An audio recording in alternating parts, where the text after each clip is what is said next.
Oral questions. Questions orales. Honorable Leader of the Opposition. Here we go, folks. Mr. Speaker, the Prime Minister had a revelation.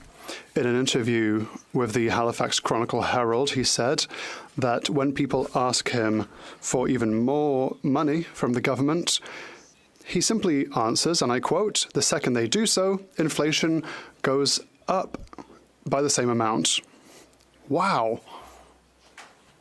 Why had I not thought of that in the past? Spending too much money causes inflation. Incredible.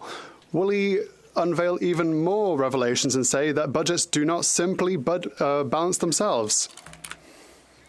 The Right Honourable Prime Minister.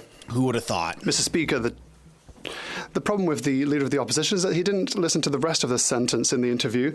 That explains that we decided to invest in services, invest in support for Canadians, service that will help, like dental care.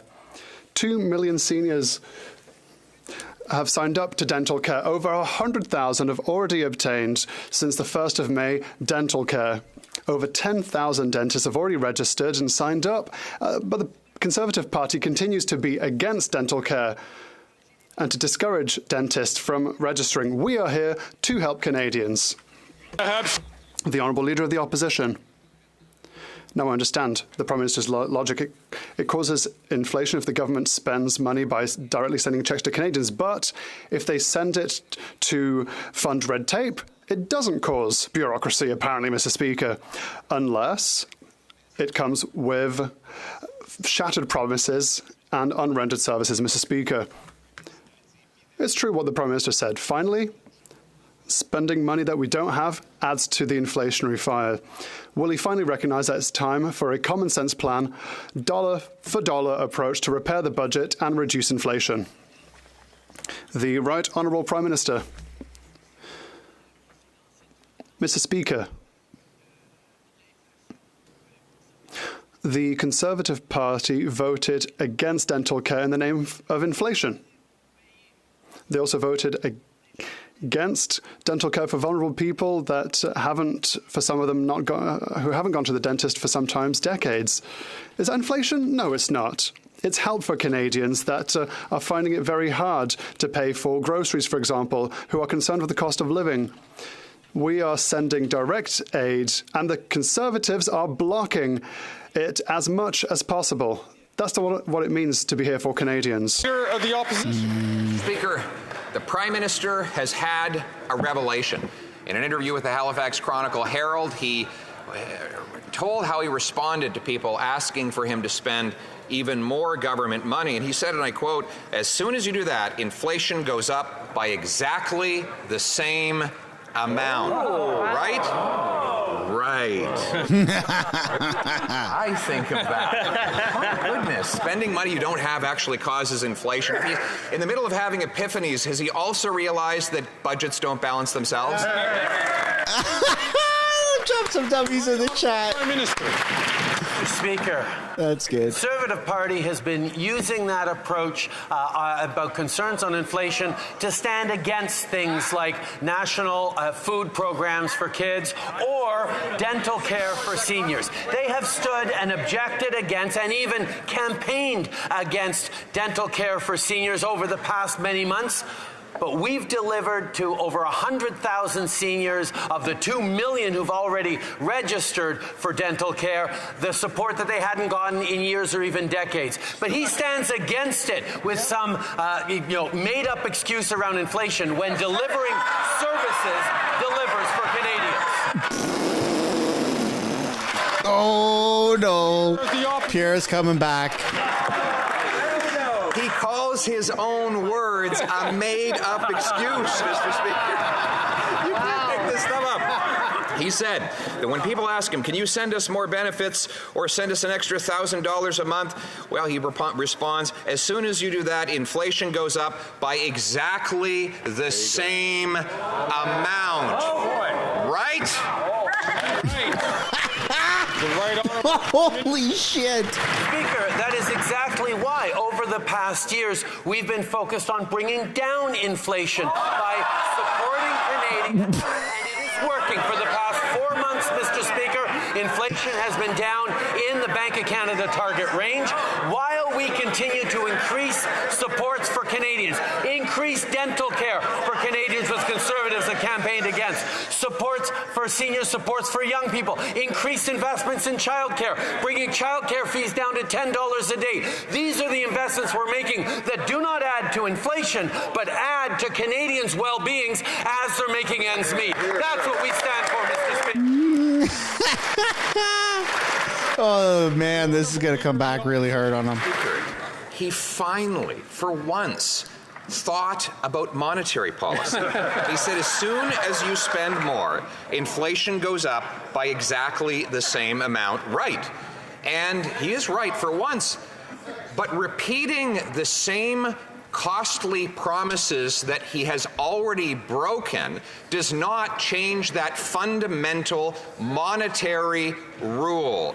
So will the Prime Minister acknowledge that, yes, the economy is about numbers, that people pay their rent in numbers, their gas in numbers, their groceries in numbers, and that the numbers are too high? Yeah, well said. The Right Honourable Prime Minister. Fundamental difference in perspective between the Conservatives and this Liberal government.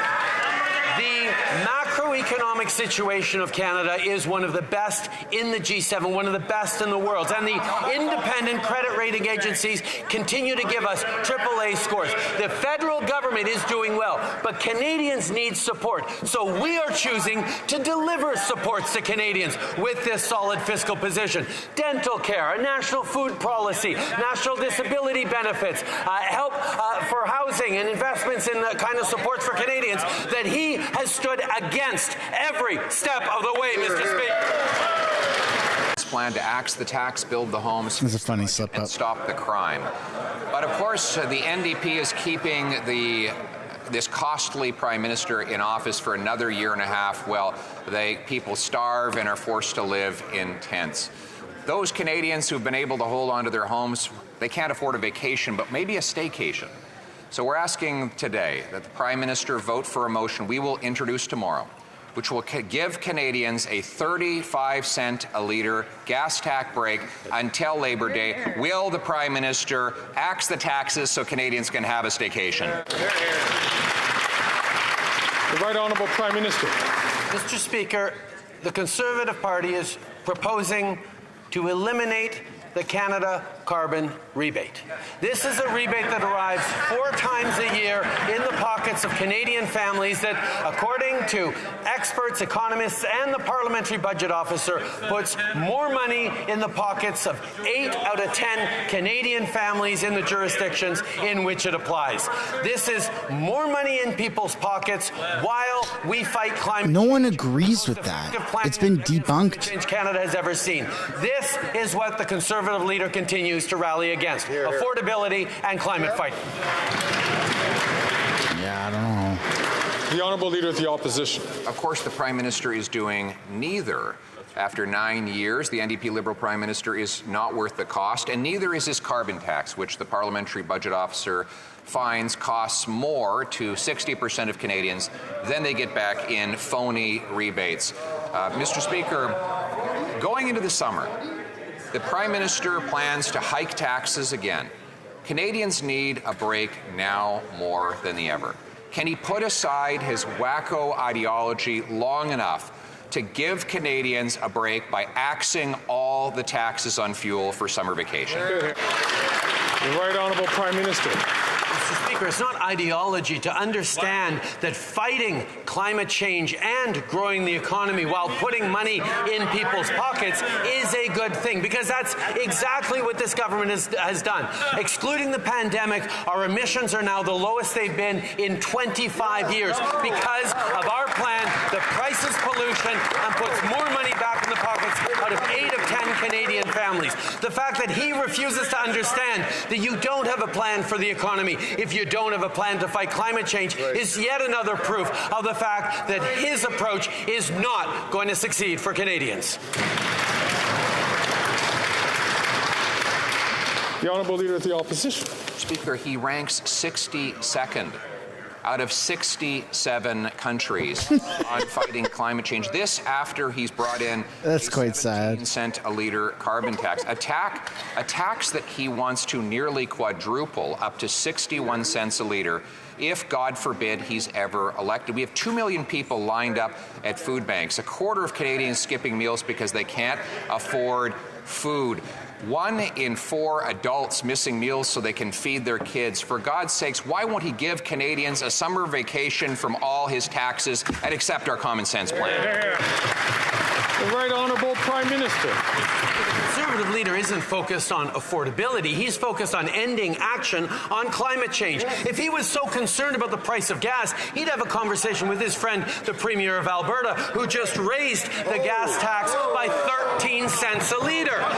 Experts agree, including Premier Smith, that Canadians receive back more money from the Canada carbon rebate than they pay with the price on pollution. We are putting a price on pollution and putting more money back in the pockets of the middle class and people working hard to join it. That is joining the efforts we're doing on affordability, like dental care, like support for childcare, and support the middle class.